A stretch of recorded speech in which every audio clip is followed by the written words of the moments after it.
Ngayon, ikaw naman.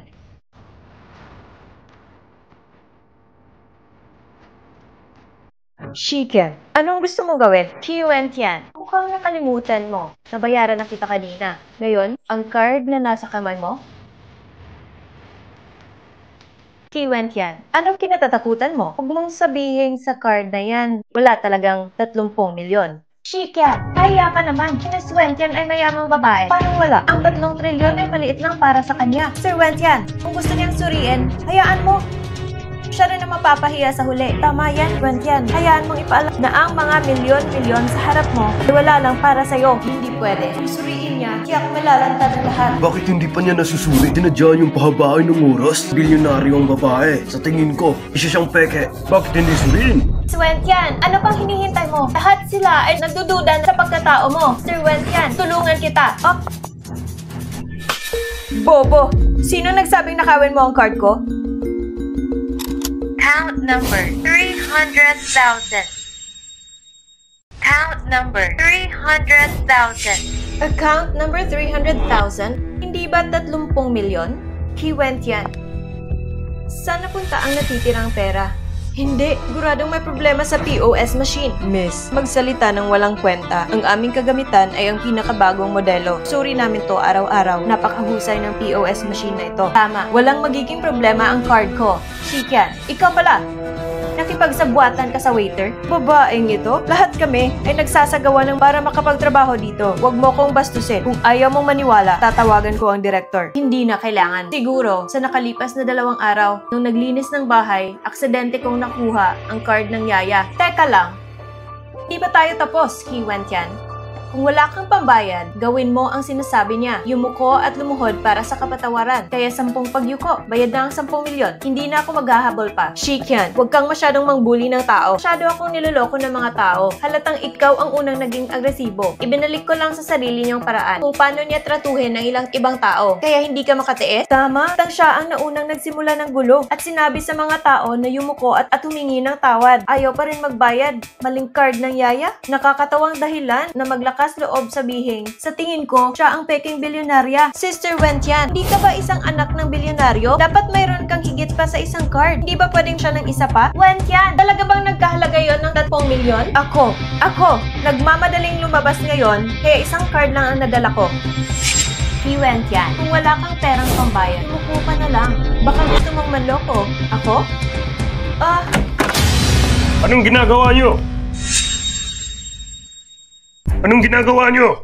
General, si Miss Wentian, hindi lang napansin ni Miss ang card na nadala niya. Pinilit na lumuhod at humingi ng tawad sa kanya. Wentian ay isang bilyonaryo. Paanong hindi niya kayang magbayad ng 30 milyon? Ang anak ng pinakamayamang tao, espesyal na ipiniliwanag ni Mr. Wu. May mga kilalang tao ang dumayo ngayon. Isa kang anak ng bilyonaryo. Miss Wentian, pinayuhan ako ng general namin. Nahayaang ako ang mag-alaga sa iyo. Hindi kita nakilala kanina. Patawad po. Siya na ipinaliwanag ni General Wu. Malamang nandito ang anak ng pinakamayamang tao. Hindi bale, walang nakakaalam. Sinong naglakas loob na pagdudahan ako? Director, tama ba?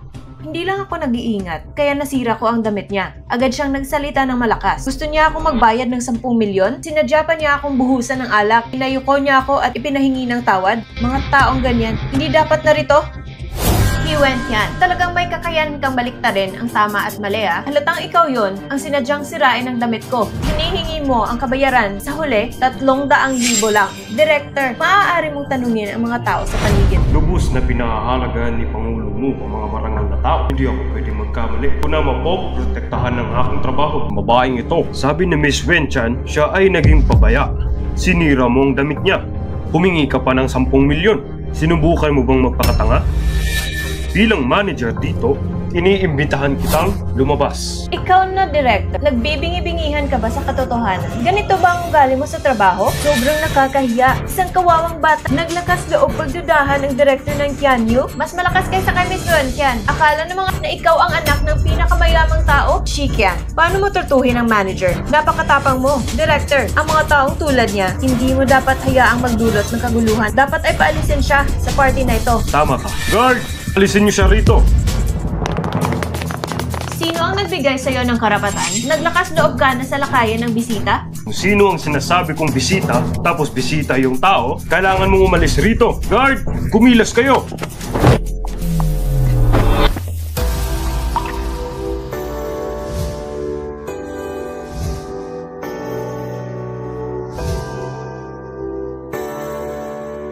Kailan ka binigyan ng kapangyarihan ni Kianyu na gawin ito?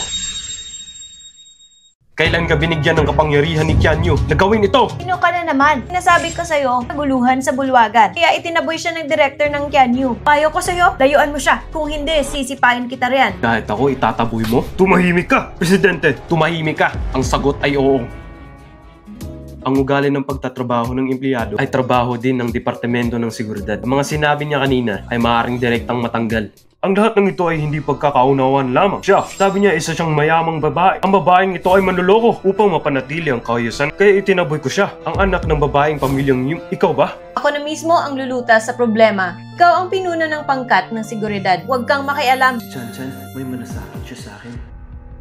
Kiwentian, dahil ayaw mong humingi ng tawad, maaaring ako'y magsumbong sa pulis. Darating ang mga pulis. Katapusan na ng buhay ko. Teka lang. Iyuyuko ko ang ulo ko. Wentian!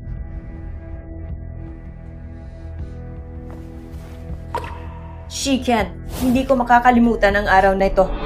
Hindi ko rin makakalimutan ang araw na ito. Simulan mo ng pagyuko ng 10 beses. Tutulungan ba kitang magbilang?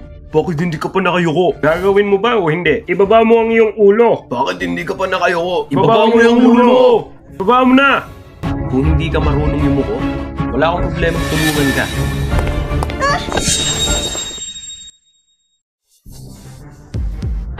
Shiken! Wala kang hiya! Bakit mo ko ginaganito? Shiken! Wala kang hiya! 8. Shiken! Mamaya ka sa akin! Takpan ng kanyang bibig. Gamit. 7. Ay! 6. 5. 4. 3. 2. 1. Pabayaan mo siya. Shiken! Itataya kong buhay ko. Kasama ka. Maglakas loob kang gumawa ng isa pang hakbang. Pagsisisihan mo to. Bakit hindi ka pa umaalis? Bitiwan siya. Tara na. Sister Wentian! Ayos ka lang ba? Miss Wentian, huwag ka nang magalit. Anong problema? Di ba sabi mo, ikaw ang anak ng pinakamayamang tao? Bakit wala ka man lang 3 milyon? Di ba nasabi ko na? Mali kasi ang nakuha kong card. Yung card ng yaya. Hindi dapat ito nakita ng mga tao. Nasa harapan ko ang direktor. Paano niya ako respetuhin? Pero ang direktor, para sa gwapong lalaki na dumating kanina. Sinaktan niya pa nga ako eh. Tama, Miss Wentian. Bakit ganito? Bakit? Dahil sa lalaking yun. Ang taong kinapitan ni Shikian, mga tauhan ng matanda, napakagaling niyang mang-akit ng lalaki. Humiga siguro siya sa kama ng lalaking yun. Ano sa tingin niyo? Diba? Hindi ba siya magkakaroon ng benepisyo? Kaya ayun, sinabi ko na, ilang daang libo. Yak na ibinigay ito ng lalaki sa kanya. Siyempre, at ang pangalawa at pangatlong kapatid, tingnan ko. Siguro ay inakit din sila. Maging isang kasamahan sa ganitong malaswang tao. Nakakahiya naman. Sa susunod, layuan mo siya para maiwasang magkasakit. Shikian, hindi pa tayo tapos. Okay, nakabook na ako ng taxi. Ayoko talaga sa ganitong lugar. Chichian! Narinig ko yata ang boses ni Kuya.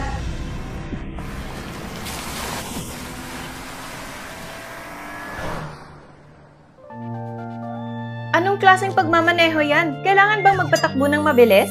Ayos ka lang ba? Paumanin na. Hindi tama. Ibig kong sabihin, salamat talaga. Siya pala yun. Pero ang boses niya, bakit parang boses ni Kuya? Shijian, marami kang kapatid na gwapo. Ano bang walang ganong kinabukasan? Malalasing ka sa itsura ng mga gwapong lalaki. Di bale. Salamat talaga ha. Pero, basa ang damit mo. Hayaan mo ako magbayad para sa'yo ng isa pa. Oo nga pala, salamat sa pagligtas sa akin.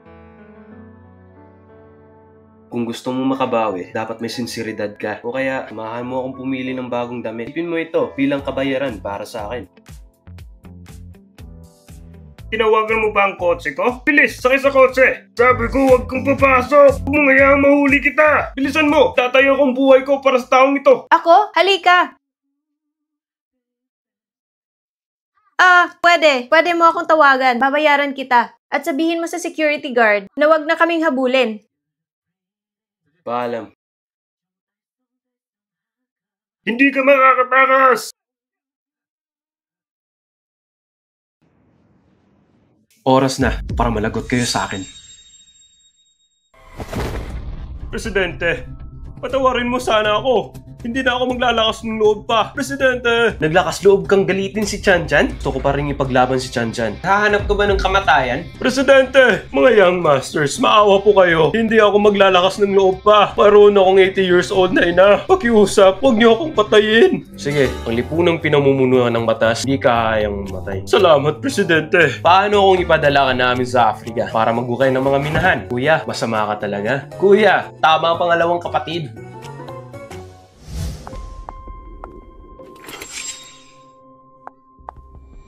Sinong gumawa nito? Aroy naman, kayo lahat. Ali kayo, tingnan nyo. Homewrecker ay naging isang pangit na tao. Ano ang mangyayari kung ako yon? Ang mga taong katulad mo. Mga taong sumisira sa pamilya ng ibang tao. Dapat ilagay sa kulungan ng baboy. Anong ginagawa mo?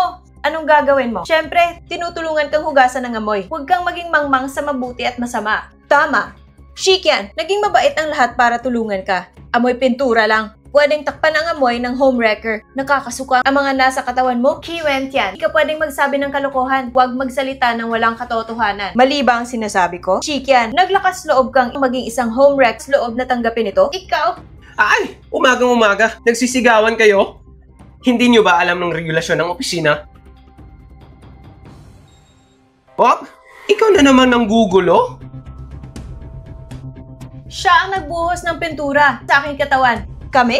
Manager, tinutulungan lang namin siyang alisin ang masamang amoy para sa ginawa niya kahapon. Pinilit akong lumuhod, ibinaba ko na ang bantay ko. Sige, anong kaguluhan? Ang aga-aga? Tama na, kalimutan na natin ito. Ako? Ano ka ba? Tingnan mo nga yung itsura mo. Bakit hindi ka magmadaling magpalit ng damit bago ka pumunta sa pulong? O gusto mo pang iimbitahan kita? Ay, Miss Vincent, ang paparating na pagpupulong, mas hihilingin kong lumahok ka. Sige, manager.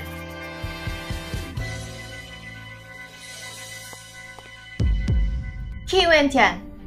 Payo ko wag mo na akong buluhin. Miss Wentian, naglakas loob siyang takutin ka. Di mo siya pwedeng baliwalain. Siyempre, di ko palalampasin to.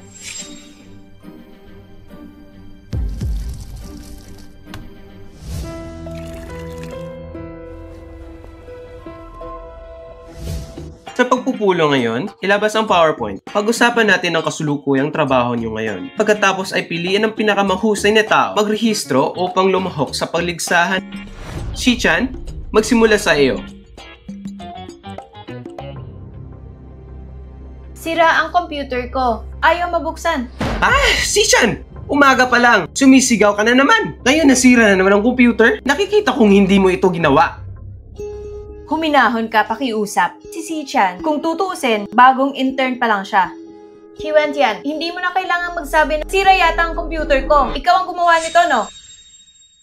Shikian, huwag mong duraan ng dugo ang sarili mo. Shichan, si Miss Wen-chan ay handang tumulong sa iyo. Pero gusto mo siyang siraan?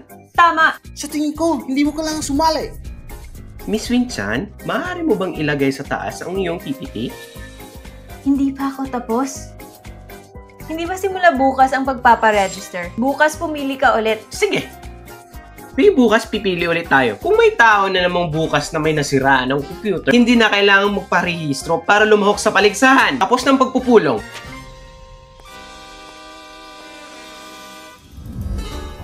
Nakahanap na ako ng 3 tindahan, ngunit hindi pa rin ito maayos. Alam ko na. Magpo-post na sa Moment. Tingnan ko kung mayroong anumang profesional. Tulungan mo ako. Kailangan ko maghanap ng eksperto sa pagkumpuni ng computer. Ito po ang financial report para sa quarter na ito. Kailangan ko bang hintayin kita bago bumalik magpatuloy? Hindi na kailangan. Tuloy nyo. At maghanap kayo ng taong nag-aayos ng computer. Hintayin mo ako sa baba. Opo. Ikaw pala? Bakit ka na pa rito? Nagkataong huminto ako. Sira ang iyong computer? Tama. Sakto. Nakakuha ako ng eksperto. Miskin.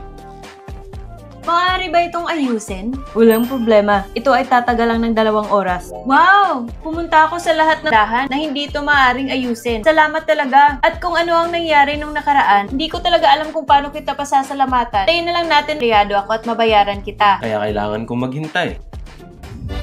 Tumatawag ako ng ilang tao ngayon. Hayaan niyo muna akong makipag-usap sa inyo. Para maging isang regular na empleyado, kahit na kami bilang baguhan, mahok din sa paligsahan, pero pwede lang sumali sa pangalan ng editorial. Ikaw lang ang makakagamit ng sarili mong pangalan para lumahok. Pero sa aking kamay mayroong isang item. Basta tulungan niyo ako interviewin ang isang tao. Sinong taong ito? 3 Golden Shadow, Emperor na si Muyan. Muyan? Ang idolo ko! Ang pinakabatang emperador ng pelikula sa kasaysayan. Kinuha niya ang lahat ng mga premyo sa parehong panahon. Parehong gwapo at mayaman. Pero hindi si Muyan ay bihirang tumanggap ng mga panayam. Ang ating tanggapan ng ipakatagalan. Paano niya ito tatanggapin? Si Muyan tumanggap ng interview. Sa pagkakaalam ko, kumakailan lang ay umarte siya sa pelikula na dinireksyon ni Zhao. Kaya simulan mo na, kailangan ng ilang tao. Posibleng sa pamagitan ni Direct Zhao, hayaan siyang mag-promote ng pelikula. Wala siyang dahilan para tumanggi. Simula ngayon, sino nangahas magsabing maliit ang kumpanya natin? Sinong magmalakas ng loob na tumawa sa kumpanya natin? Sa direksyon ni Zhao, narinig ko kung sino man ang makikipagtulungan sa kanya. Pinahiga niya sa kama. Kahit naaaliw, matapos dumaan sa kanyang mga kamay, hindi ako pupunta. May mga proyekto pa ako. Wala akong oras para tumanggap. Oh, sa tuwing sasabihin ko sa inyo kung anong gagawin, ang bawat isa ay nagtutulakan sa isa't isa. Nag-usap kami ni Kianyu. Kung hindi ito makumpleto, walang sino man ang dabukang gawin itong muli. Manager, kumpanya natin ay may isang tao pa. Ang ibig mong sabihin, si Shichan? Ano magagawa niya? Manager, sa katunayan, si Shikian ay umaasa sa matanda. Ngayon ay sinasabi namin na ilagay natin. Hindi ba ito bagay sa kanya? Tama! Kailangan lang makasama siya kay Direk Zhao sa panayam. Di ba napakadali? Oo, ganyan lang kadali. Ang proyektong ito ay tinlaga sa iyo. Ito ang unang proyekto na napag-usapan natin na si Kianyu. Kung hindi mo ito magawa na maayos, maging paki ka na. Muyan? Ikaw? Anong kinagugulat mo? Naaalala kong si Muyan, mga media houses regular na. Hindi pa natin siya nakatrabaho dati. Imposibleng makapanayam natin siya. Kung imposible, bakit pa kita hinahanap? Ito ang arrangement ng kumpanya. Hindi mo ito pwedeng tanggihan. Ito ang contact person ni Muyan, si Direk Zhao. Pag nagawa mo ito ng maayos, i-convert ko ito para sa iyo. Katapos ng conversion, sa paligsahan ng pamamayag, ito rin ay tinuturing na isang hamon para sa iyo. Gawin mo ng mabuti. Okay. Kung makakapanayam ang kapatid ko at kung mahanap ko siya ng diretso, mabubunyag ang aking pagkatao. Oh, Director Zhao. Isang panayam kasama si Direk Zhao, makakaiwas ako kay Kuya. Gagawin ko to. Shikian, sisirain ko ang reputasyon mo.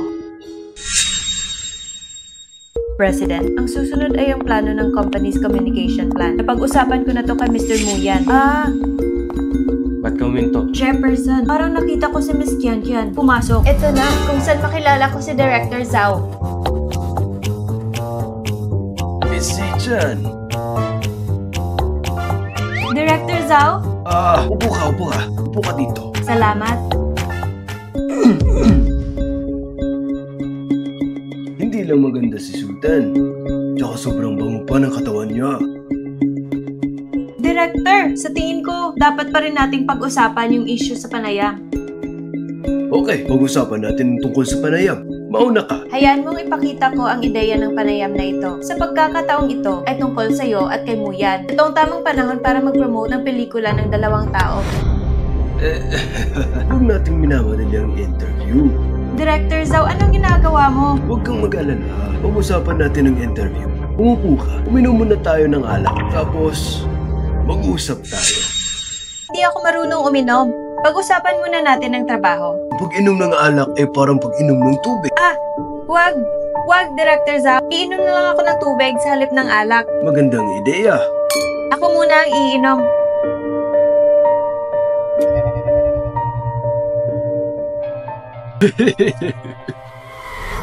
Magandang babae. Akala mo mautakan mo ako. Hayaan mong sabihin ko sa'yo na nagyan ko rin ng gamot ang tubig. Ligaw na pusang ito ay malikot. Pero ito ang gusto ko. Huwag ka nang magsayang ng lakas. Nasabi ko sa'yo, wala pang nakakatakas sa aking kamay. Tulong! Tulong! Sinasabi ko sa'yo, pagsilbihan mo na lang ako. Huwag mo nang banggitin si Muyan. Halika dito, bibigay kita ng mali. Nabalaan kita! Huwag kang lumapit! Ang aking ama ay si Shihao Dong. Si Muyan ang aking kapatid. Hindi ka nila mapapatawan! Tingin mo matatakot ako? Kung ikaw ay isang bilyonaryo, bakit ka nagmamakaawa sa akin para kapanayamin si Muyan? Sinasabi ko sa'yo, kahit na dumating ang Diyos ngayon, hindi ka nito maiiligtas. Kailangan mong pagsilbihan ako ng maayos. Tulungan niyo ako! Bitiwan mo ko!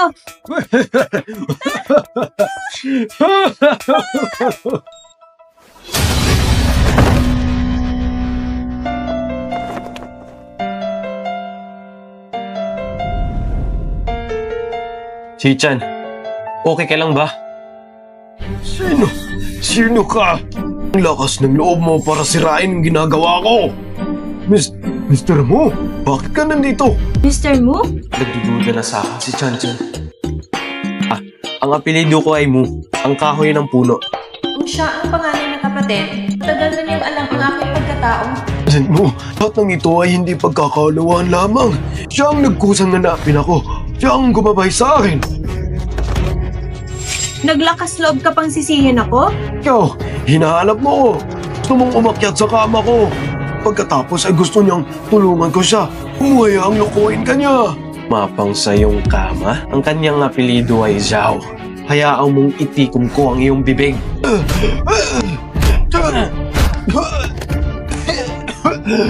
Mali ako! Hindi niya ako pinanggunahan!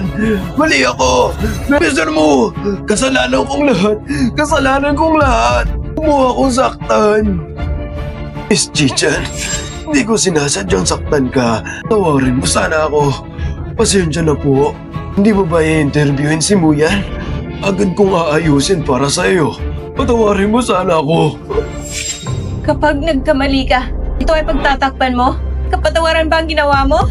Namantala mo yung kapangyarihan mong makapang-abuso. Patawarin mo sana ako. Mahilig kang maglaro ng ganyan. Hanap ako ng maraming tao para magpaglaro sa iyo. Dadalhin kita sa kulungan para umalma. Patawarin mo ako. Mali ako. Mali ako.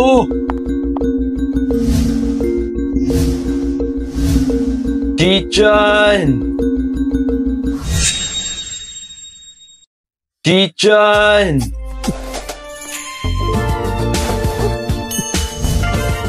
Kinikilig ako ngayon. Napapanaginipan ko ang gwapong lalaki. Hindi ko alam ang labi ng mga gwapong lalaki. Ang tamis ba? Parang hindi matamis pero sobrang lambot. Chichan, ayos ka lang ba? Sorry. Nananaginip yata ako? Ako'y mananagot sa'yo. Yan, ano ang iniisip mo? Isa siyang gwapong lalaki. Kailangan mo bang maging responsable? Wala akong sinasabi. Susunod, magpapasalamat ako sa'yo. Chichan, pangahawakan kita. Gantihan mo ako ng maayos. Sakit niya sa pagtapon ng kung ano-ano.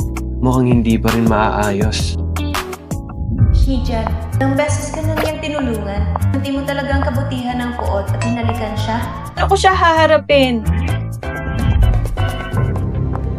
Oh, buong magdamag, wala si Shichan at hindi na bumalik dito. Buong magdamag, wala si Shichan at hindi na bumalik dito.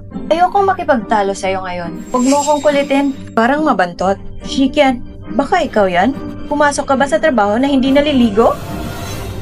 Nakikita ko siya. Wala siyang oras na gawin ito. Tama ba? Hapon ay pinuntahan niya si Direk Zhao. Ngayon, ay hindi man lang siya nagpalit ng damit. Malamang kasama niya si Direk Zhao. Buong gabi. Dahil sa pakikipanayam, pero may kasamang iba. Ito ay walang pinagkaiba sa isang puta. Sobrang nakakadiri. Layuan natin siya. Iwasan nating mahawa sa kanya. Bakit ganyan ang sinasabi ng mga tao? Nagawa rin ni Shichan to. Sinakripisyo lang ang sarili. Ano tayo maihahambing sa kanya? Anong kalokohan ang pinagsasabi mo? Sasalita ko ng kalokohan?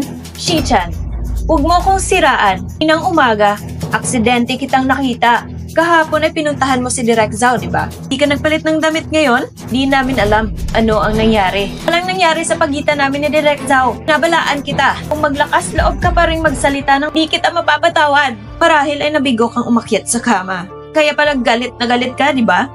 Si Direk Zhao, parang hindi ko na nakikita. Sa susunod, magbihis ka ng maayos. Kasakaling si Direk Zhao ay saglit na mahilo at mahuhulog sa'yo. Ang katotohanan ay talagang mahirap pakinggan. Ayaw ko sa'yo na suriin mo muli ang iyong utak. Huwag kang magsalita na parang walang pinag-aralan. Ikaw! Ang lakas ng loob mong sabihin yan sa akin? Ang bastos na to ay naglakas loob na saktan ako. Ah! Ikaw! Ano ka ba? Mga tire ay hindi umuungal. Sa tingin mo ba, Hello Kitty? Papatayin kita! Anong ginagawa nyo? Anong ginagawa nyo? Nagtatalo sa opisina. Walang mga patakaran sa lahat. Manager, sinaktan ako ni Shi-chan. Gusto ko siyang tanggalin agad. Miss Wen-chan, aalisin ko siya. Kailangan ko maghintay hanggang matapos ang panayam. Panayam? Manager, walang laman ang dalawang kamay. Kuha ng pahintulot sa pakikipanayam. Chick yan. Sinabi ko sa'yo makipag-usap kay Direk Zhao. Si Direk Zhao? Hindi na siya pwedeng makipagtulungan ngayon. Shi-chan, ano mo pinapahalaga nitong panayam kay Muyan? Hindi ka nakakuha ng panayam kay Muyan? Mas mabuting maghanda ka ng umalis. Matagal ko nang sinabi sa'yo, pag hindi mo makuha ang pahintulot ng pakikipanayam, umalis ka na. Umalis ka na dito. O naramdaman niya, pag susumamo ako para sa Direk Zhao ay nasa kulungan. Paano tayo makikipagtulungan? Anong kalokohan ang pinagsasabi mo? Ngunit, kasinungalingan ang pinagsasabi mo. Totoo yun! Aristo kahapon si Direk Zhao. Yun ay nakakulong na siya. Ano? May mga larawan sa itaas at hindi ko to gawa. Probinsyanang katulad mo, siya magkakaroon ng ganong kakayahan? Hindi mahalaga kung nasaan si Direk Zhao. Hindi ka nakakuha ng pahintulot, dapat kang mag-resign. Tama yon, Shi-chan. Mas mabuting mag-impake ka na at umalis. Nakuha ko ang karapatan na makapanayam si Muyan. Nakuha mo ang karapatang makapanayam si Muyan? Paano yun nangyari? Hindi ito tatanggapin ni Muyan. Nagsisinungaling ka na naman? Shi-chan, dapat may limitasyon sa pagdating sa pagsisinungaling? Shi-chan, ang trabahong ito ay hindi laro. Hindi ka pwedeng magsinungaling sa akin para lang manatili ka. Sinasabi mo sa akin na nagsisinungaling Babang ako? dapat kong suriin. Hindi ako naniniwala. Wala si Direktor Zhao para makapanayam si Muyan. Okay. Katunayan, bala kong sabihin sa kapatid ko mamaya, ngayon hahanapin ko siya.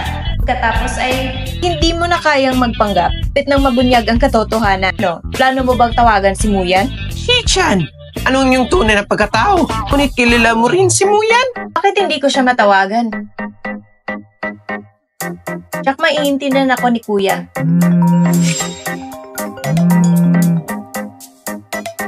Hello? Assistant ni Muyan? Nakatanggap si Muyan ng panayam mula sa iyong opisina ng edisyon. Sumang-ayon na si Muyan sa iyong panayam. Okay. Iayos ko agad. Manager, pumayag ba talaga si Muyan sa interview? Hindi lang lamang sumang-ayon sa isang panayam. Ang kumpanya natin ay malapit na maging sikat. Sumang-ayon si Muyan sa libreng panayam? Baka yun ang intensyon ng kapatid ko. Pero hindi ko siya mahanap. Bakit niya alam? Paano ito naging posible? Hindi pa siya tumatawag. Paano ito naging merito niya? Si Miss Wentian pa rin ang masusing nagmamasid. Tik na ako maloko sa kanya. Sige, sabi ng assistant ni Muyan kanina lang, patay si Miss Chi-chan ang pupunta sa interview. Miss Wen-chan? Chi-chan? Baka ikaw yun. Paano ako nakilala ni Muyan? Na alam niya, ako ang anak na babae ng bilyonaryo. 3 gintong bituin sa pelikula. Nakakapit pa rin sa damit ko. Hindi ako. Tapos hindi naman siguro ang probinsyana.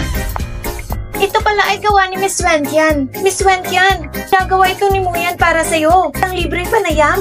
Ganda siguro ang relasyon ng dalawa. Dapat isama mo ako bukas. Gusto ko siyang makilala kagad. Miss Wentian, gusto ko din pumunta. Sige, kayo. Sige, kayo lahat pwedeng pumunta. Maliban sa probinsyanang yan, hindi nakakagulat na naglakas loob kang sabihin ito ng buong tapang upang makuha mo ang karapatang makapanayam si Muyan. Gusto mong hiramin ang pangalan ni Miss Wentian? Manloloko. Hindi ko talaga alam. Napakawalang hiya mong tao. Paano ka mabubuhay hanggang ngayon? Kung katulad mo, mga taong hindi kayang kainin ng mga zombie ang utak, talagang bihira ang mabuhay ngayon. Ikaw? Bakit kaya hindi ito makakain? Pinapagalitan ka niya. Ikaw, napating mababa ang lipad. Ang lakas ng loob mong pagalitan ako. Kuya? Kuya? Busy ka yata pagkikipagrelasyon. Kita ko na sa lahat ang tunay mong pagkatao. Chichan, sunduin kita bukas. Anong oras ka dadating? Ang boses na ito ay si Emperor Yan. Ako ito, Chichan. Kuya, Busy ako. tawagan kita mamaya. Chichan? O ba, naglakas loob siyang maunang bumaba ng telepono? Kuya, binabaan ako ni Chichan. Ngayon na naglakas loob siyang ibaba ang tawag sa akin. Bukas, ikaw naman. Ikaw, tigil mo nga paggawa ng gulo. Sinabihan na kita, sobrang busy niya. Sinong may kasalanan kung hindi ka nakikinig? Pakipirma dito, maaari ko itong ipadala sa kanya. Kuya, pumirma ako ng kontrata. Katapos ay dadalhin mo ito kay Chichan. Hindi ganito ang patas na kompetisyon. Hindi ako sangayon sa inyo tungkol sa patas na kompetisyon. Gusto niyo magipagkompetensya. Ako lang ang mananalo. Sabi sa'yo na nakawin ang aking telepono? Boses yan ni Muyan. Sobrang init ng boses niya. Hindi tulad sa cold na imahe niya. Hindi.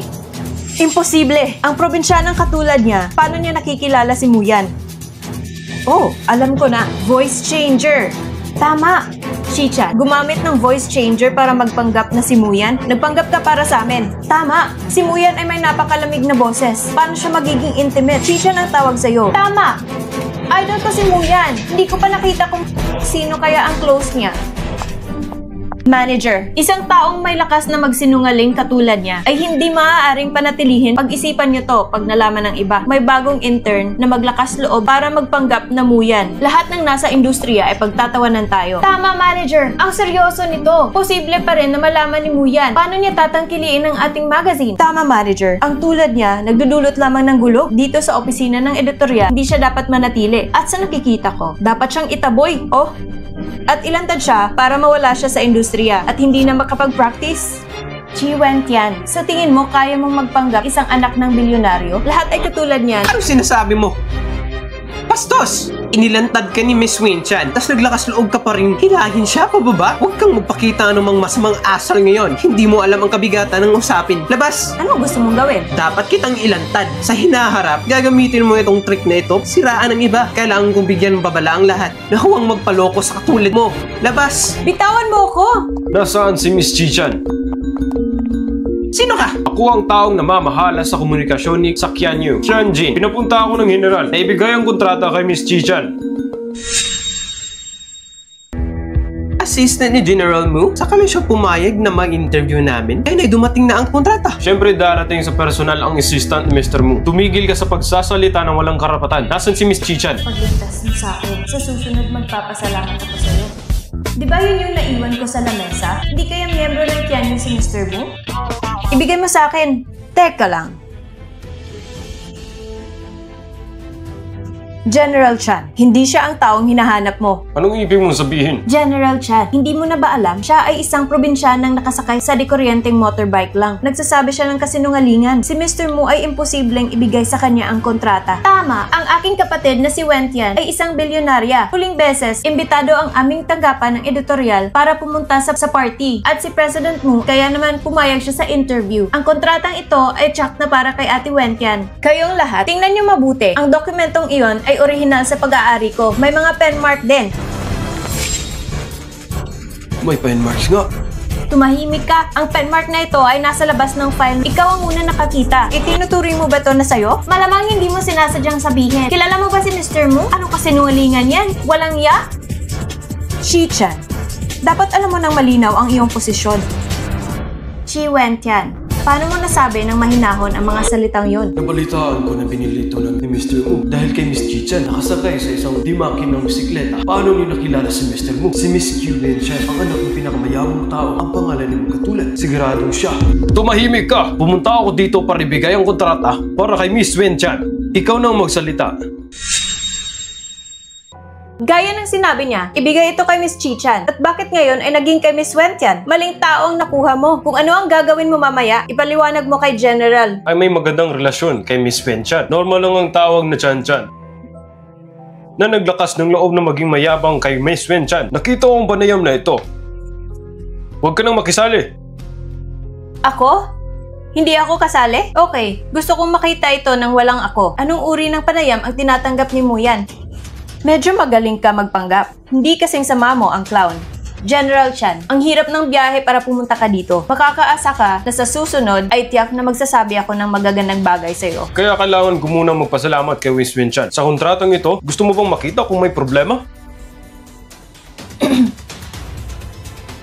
Bago ang panayam, kailangan makipag-ugnayan kay Muyan ng maaga. Tatawagan muna si Muyan, pero dito sa taas, walang numero ni Muyan. Di ba sinabi mo lang, napakaganda ng relasyon ninyo ni Pangulong Mu? Sumang-ayon ako sa iyo. Bakit mo sinasabing wala ang numero kay General Mu ngayon? Ako? Syempre meron ako. Medyo curious lang. Walang problema. Ito ay mabuti. Ngayon, babalik na ako. Saan ko mahahanap ang numero ni Muyan? Interview lang. Okay lang siguro na gawin ko ito ng maingat. Miss Wenchan, kung matagumpay ang panayam na ito, hindi ka lang opisyal na ililipat. Ngunit maaari ring umabante sa semifinals. Ganap na walang problema. Gintong gantimpala sa pamamahayag ay ang pinakamaliwanag na parangal. Isang tao lang ang makakapasa sa qualifying round. Wala pang bagong entertainment reporter. Maaaring makapasok sa semifinals. Sister Wentian, gaya ng inaasahan, hindi lang pera, ngunit ang kakayahan ay namumukod-tangi pa rin. Tama, halos makalimutan dahil sa Gold Award. Dapat akong sumali sa panayam na ito. Manager, sa pagkakataong ito, gusto ko rin sumali sa panayam. Ikaw? Anong status mo? Sinabi rin sa iyo ni Pangulong Chan na huwag sumali. Bakit ang kapal mo pa rin? Oo, ang kwentong tungkol sa paggamit ng voice changer, hindi pa namin nabibilang. Pinuno, ang mga taong tulad niya, hindi dapat mapanatilis. Nagdudulot lamang to ng gulo. Dapat tanggalin siya agad. Manager, kung nakapili ka ng tao, dapat mong piliin ang pinakamahusay na tao. Kaya gagawa ako ng plano sa pakikipanayam. Sino ang pipiliin ni Muyan at sino ang gagawa ng panayam pagkatapos? Kahit sino bang piliin mo yan, ito ay mabuti para sa opisina lamang. Ang posisyon ko sa industriyang ito, tiyak na itataas ng konti. Wenchan, kung tutuusin, isa siyang bilyonarya. Ayoko ma-offend siya. Miss Wenchan, ano ang nararamdaman mo tungkol dito? Di Wentian, baka ikaw, gusto mo bang makipagkompetensya sa akin? Sister Wentian, kung ang probinsyanang ito ay gusto mawalan ng mukha, dapat pumayag ka? Nakikita ko na, takot lang siya kay Miss Wentian kasi sadyang nakukuha ang ating atensyon. Nararamdaman ko, hindi siya madaling sumang-ayon sa'yo. Kaya lang, kung ang plano mo ay hindi pinili ni Mr. Mu, pagkatapos ay dapat mong isa publiko ito. Lumuhod at iyuko ang iyong ulo para humingi ng tawad. Mamaya, makilala mo si Miss Wentian. Miss Wentian, pakiramdam ko ay hindi masama ang ideyang ito. Okay, Chichan, hanggat sumasang-ayon sa taya na ito, sumasang-ayon ako makipagkompetensya sa'yo. Pero, pinapayuhan kita, pinakamabuting aminin ang pagkatalo ngayon. Yan ay hindi bababa na magliligtas sa'yo mula. Okay, sumasang-ayon ako sa'yo. Feeling ko lang, baka wala ka ng chance. See? Ang mag-a-admit talo. Okay, maghintay ka at titingnan natin.